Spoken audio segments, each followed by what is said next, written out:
We want to take you to breaking news. We are awaiting the beginning of a press conference in Orange County where there has been an explosion that resulted in the injury of several people. Let's listen in now, an update from the Orange County Sheriff's Department.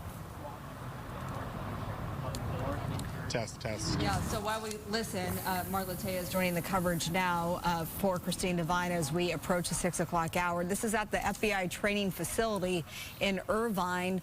Obviously, he's doing a mic check, but Alex mentioned several sheriff's deputies injured, 16.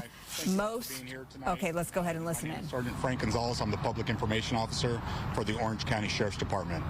Earlier today, around 12:50, members of our SWAT team were conducting their annual joint training with members of our hazardous device squad, hazardous device section here at a FBI training facility in the city of Irvine.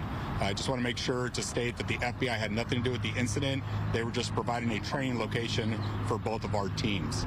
During the training, an explosion occurred indoors, which caused injury to 16 members of our SWAT team. 15 members of our SWAT team were transported to local hospitals by ambulance, and one member was able to transport himself to the hospital. As far as the injuries, the most severe injury that was sustained was one of our SWAT team members had a leg injury that is going to require surgery, but is not considered life-threatening.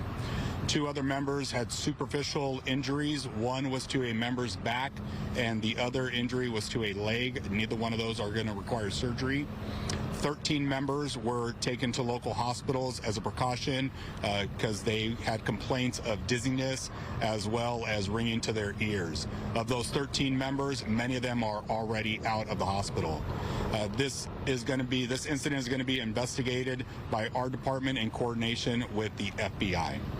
And I'll be taking any questions at this moment. Tell us a little bit more about this training, when it happens, and what happens at the training. Correct. So annually, our SWAT team conducts joint training with members of our hazardous device squad.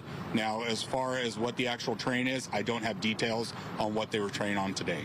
Do we know, our chopper got video of what looked like these, I don't even know how to describe them, indoor spaces or containers. Do we know if it happened in those containers? It looked like some people were taking pictures of those containers. Yeah, those containers are actual training rooms.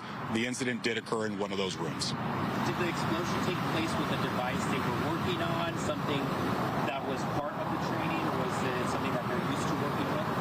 The device was part of the training. As far as what they were doing when it happened, that I don't know. That will come out in the investigation. What kind of device was it? That I don't have the details on right now. Were the SWAT members in full gear as you see them in certain situations that they're deployed to, or were they more casually dressed? Can you describe what they were wearing? As far as the exact equipment that they were wearing, that I don't know, but they were wearing protective equipment that they normally would wear during these kinds of trainings. And Sergeant, what else can you tell us about the members? Any more details about how long they've been SWAT team members, that sort of thing? I don't have the exact time frame. It does vary. Some members are more, they have been on the team a little bit longer. I don't have the exact time frame as far as all the members. One that needs surgery, are we thinking, we know it's non-life-threatening, but does this look like a simple recovery or a lengthy recovery? I don't have the details on the recovery. It was considered non-life-threatening. From what I'm being told, it's not considered severe either.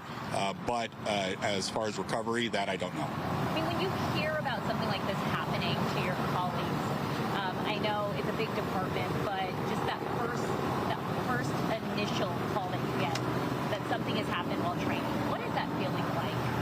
It's not a good feeling anytime an injury happens to anybody, including members of our own staff, which I am encouraged to say that we acted properly.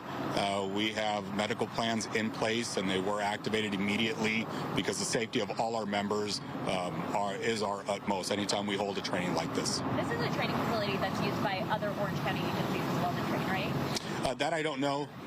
The actual facility, I do know we have trained at it before. I don't know what other agencies do utilize it. Behind you, is that part of the training facility? I don't. The training facility is back there. As far as what you're pointing out, I don't know.